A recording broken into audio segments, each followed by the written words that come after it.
beaucoup, Isabelle.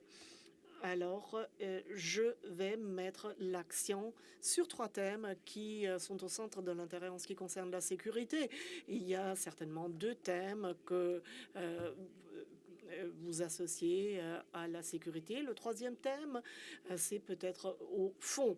Et c'est quand même un thème qui est très important parce que nous voulons être à l'aise dans le bâtiment.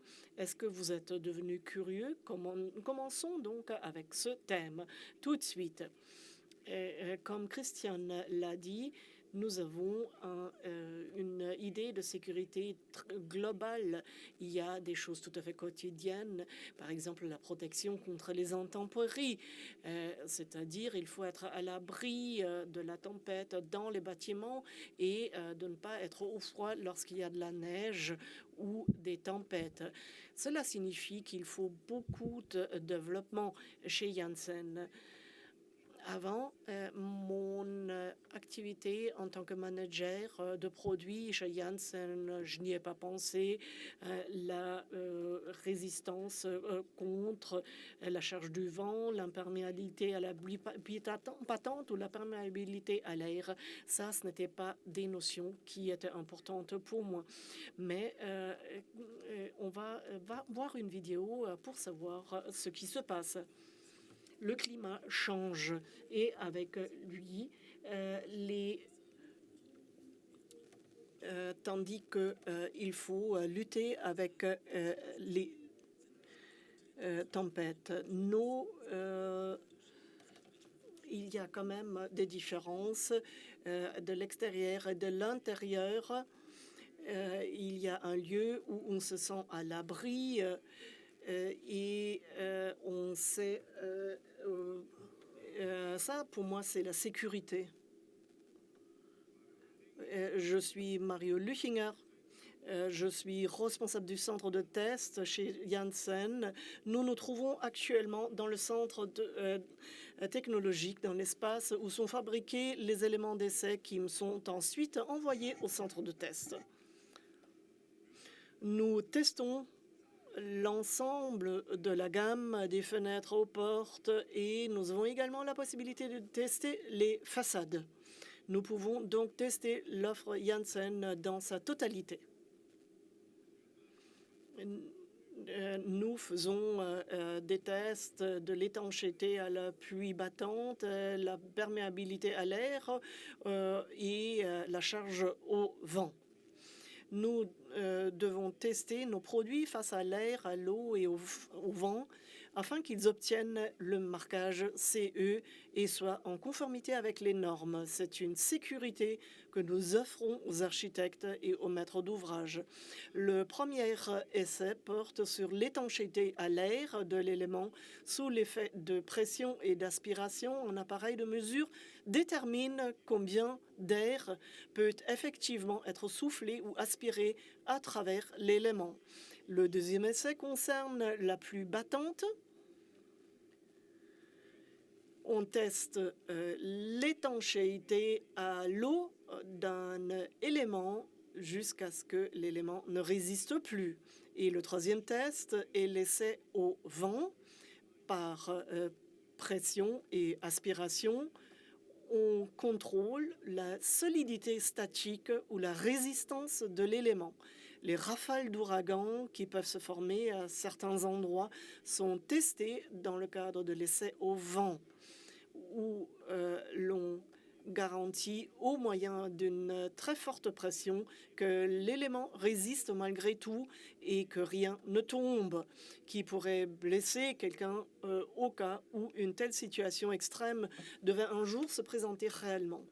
L'essai a été concluant, comme nous l'attendions, et nous sommes satisfaits du résultat. En tant que fournisseur du système, nous pouvons ainsi garantir que des éléments qui sont fabriqués, comme nous l'avons défini, sont étanches à l'eau dans certaines conditions de vent et qu'ils résistent aux charges du vent, même lors d'importantes tempêtes. Le responsable du site ou le maître d'ouvrage peut compter sur la stabilité de l'élément.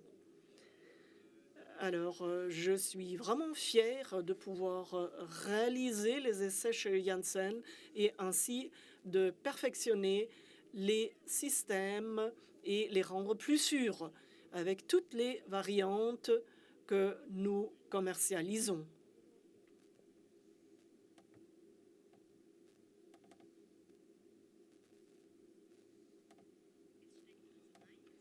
Alors, il faut faire beaucoup pour qu'on puisse se sentir à l'aise dans les bâtiments. Je ne pense pas uniquement aux charges d'aujourd'hui, mais également, nous pensons également au futur. Qu'est-ce que l'urbanisation signifie pour les systèmes?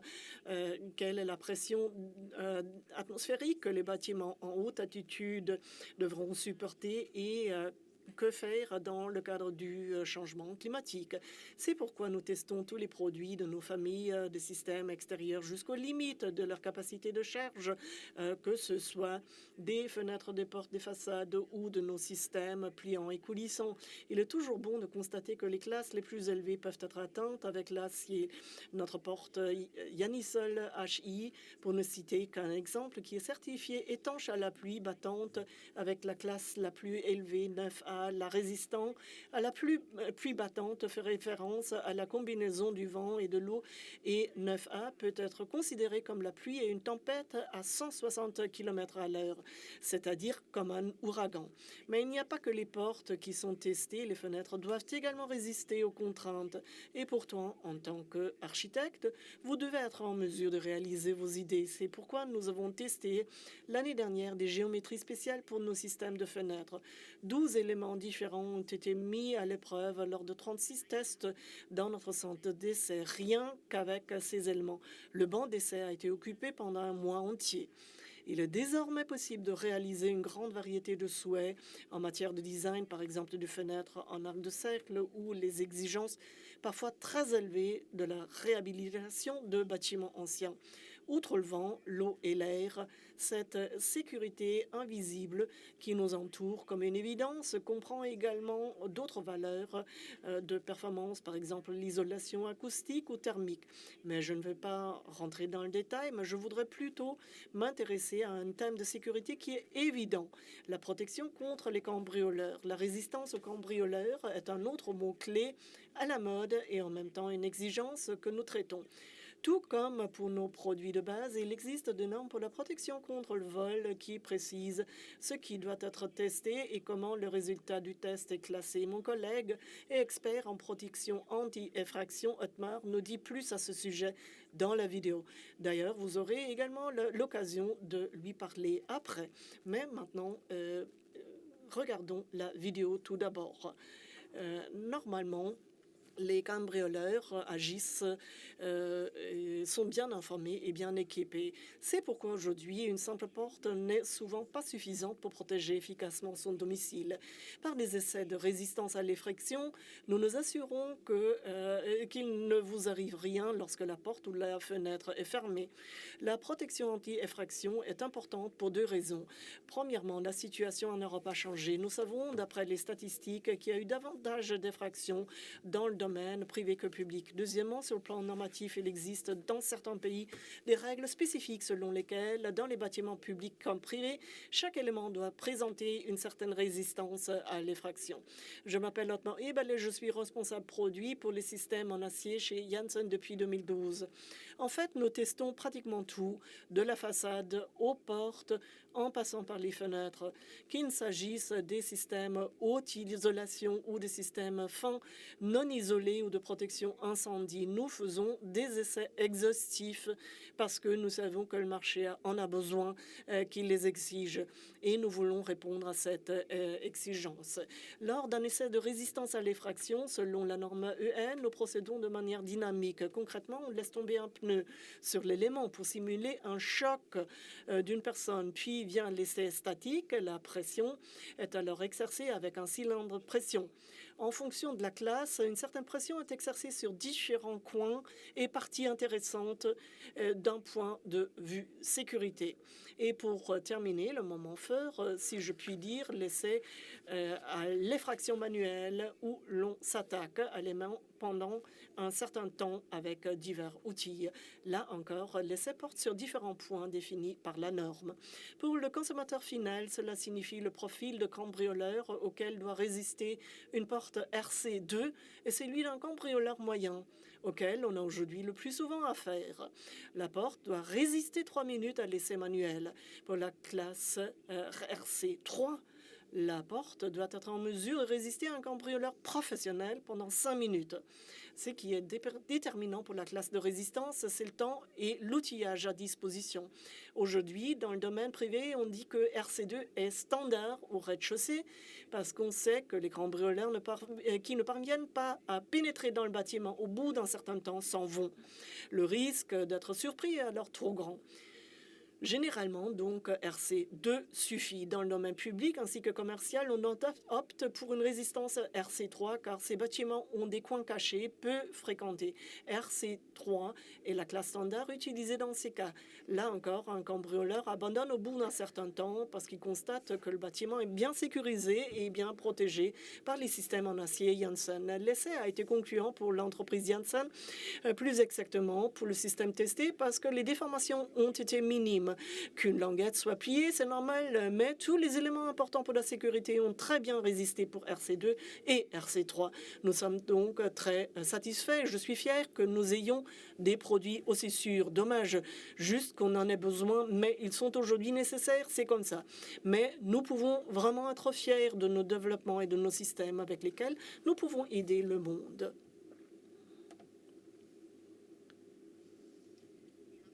Nous avons entendu dans le film, la situation en Europe a changé et elle continuera à changer.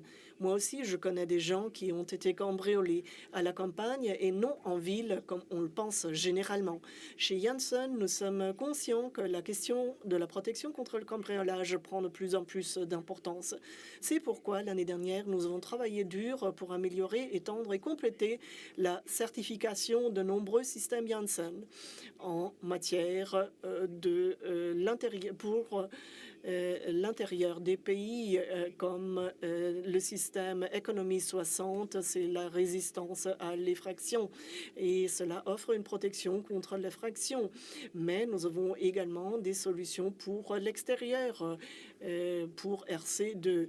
J'avais l'habitude d'imaginer que les portes anti-effraction ressemblaient à des portes blindées. Ce n'est pas vrai du tout.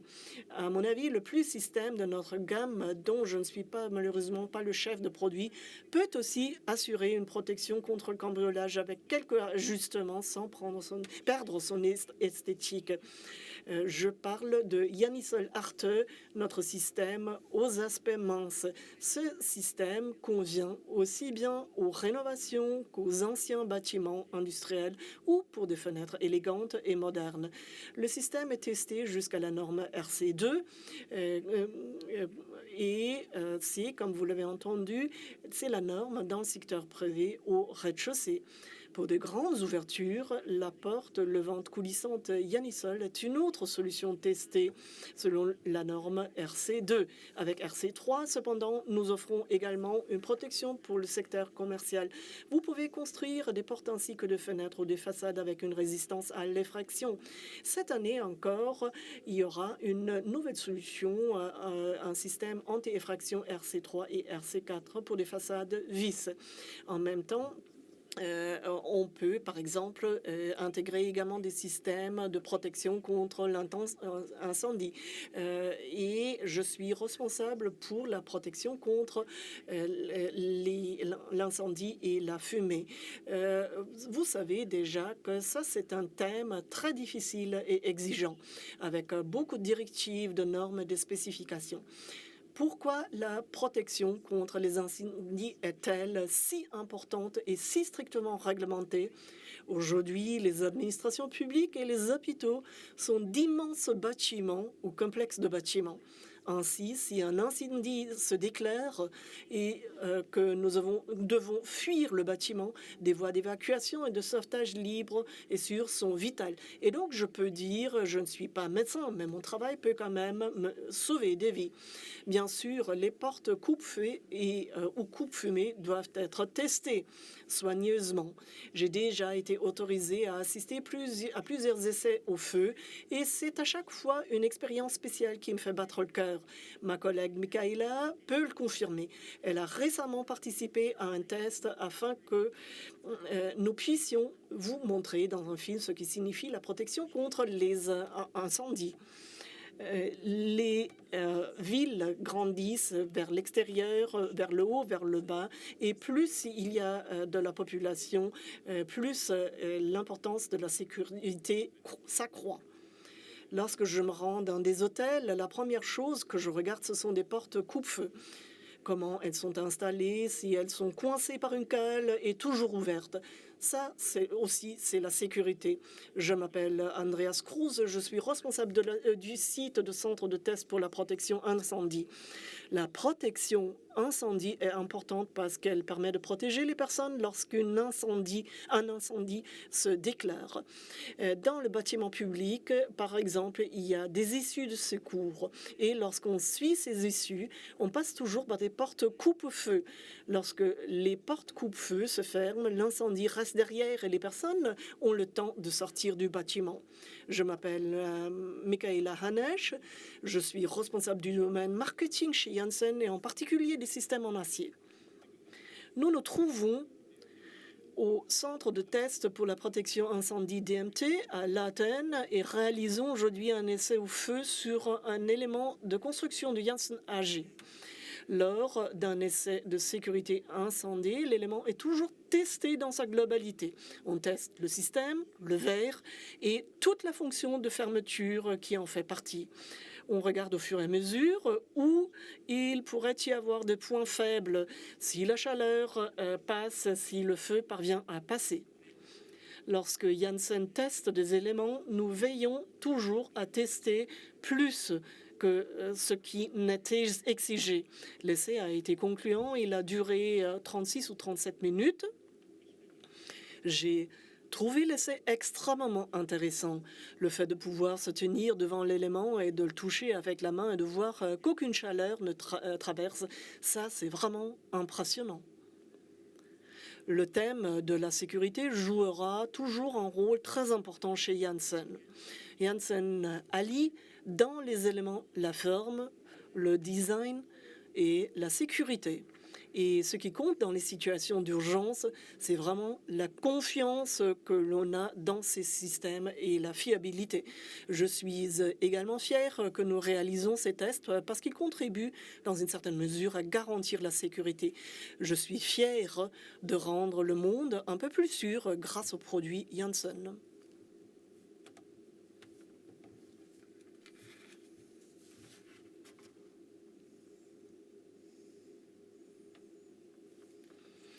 Très impressionnant, vous ne trouvez pas? Dans le film, nous avons vu un test de 30 minutes, mais nous testons nos systèmes non seulement pendant 30 minutes, mais aussi pendant 60, 90, voire 120 minutes. Et là encore, il n'y avait pas que des portes, mais aussi des fenêtres, des vitrages fixes, des portes coulissantes ou des façades qui répondent aux exigences de protection contre l'incendie et une protection contre le cambriolage si vous le souhaitez. Et il va sans dire que le vent et air pour l'extérieur est inclus.